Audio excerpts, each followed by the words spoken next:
검찰 인사의 기준과 원칙을 정하는 검찰인사위원회가 개최됐습니다. 검찰총장이 2달 가까이 공석인 상태인데 검사장급과 중간 간부 모두 이달 안에 인사를 단행하기로 했습니다. 고위급 검사들의 유배지로 일컬어지는 법무연수원 연구위원 자리를 늘리고 검찰의 직접 수사를 확대하는 시행령 개정안도 국무회의 문턱을 넘었습니다. 우철희 기자입니다. 검찰 인사위원회 위원들이 2시간 반가량의 회의를 마치고 법무부 청사를 빠져나옵니다. 윤석열 정부 출범과 한동훈 장관 취임 뒤 단행되는 2번째 검찰 인사이자 첫 정기 인사의 기준과 원칙을 정한 겁니다.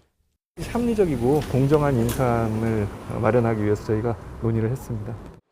법무부는 결과 발표를 통해 먼저 검사장급 인사는 사직 등에 따른 공석을 충원하는 인사를 하되 한동훈 장관이 늘 강조해온 실력과 공정에 대한 의지를 기준으로 국민 눈높이에 맞는 공정한 인사를 실시하겠다고 밝혔습니다.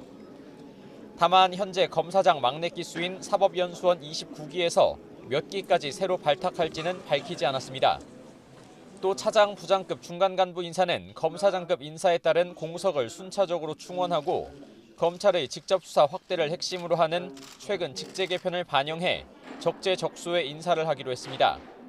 연수원 32기까지 일부 차장검사에 36기까지는 부장검사, 37기까지 부부장검사에 보임한다는 방침입니다. 검사장급 인사는 이번 달 하순쯤에 발표와 부임, 중간 간부와 평검사 인사는 같은 시기에 발표하고 다음 달 초쯤 부임토록 할 예정입니다.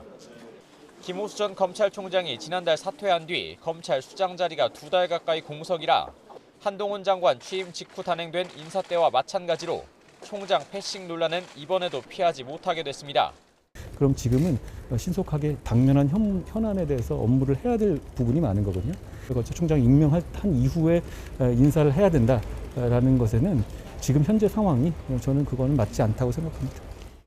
이런 가운데 국무회의에서는 법무연수원 연구위원 5명 증원과 검찰 직접 수사 확대를 핵심으로 하는 시행령이 의결됐습니다.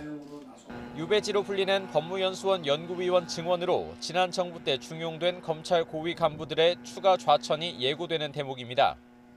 오는 9월 검수완박 법안 시행을 앞두고 기존의 마지막 형사부가 아닌 모든 형사부가 중요 범죄의 단서를 발견하면 검찰총장 승인 없이도 직접 수사를 개시할 수 있게 됐습니다.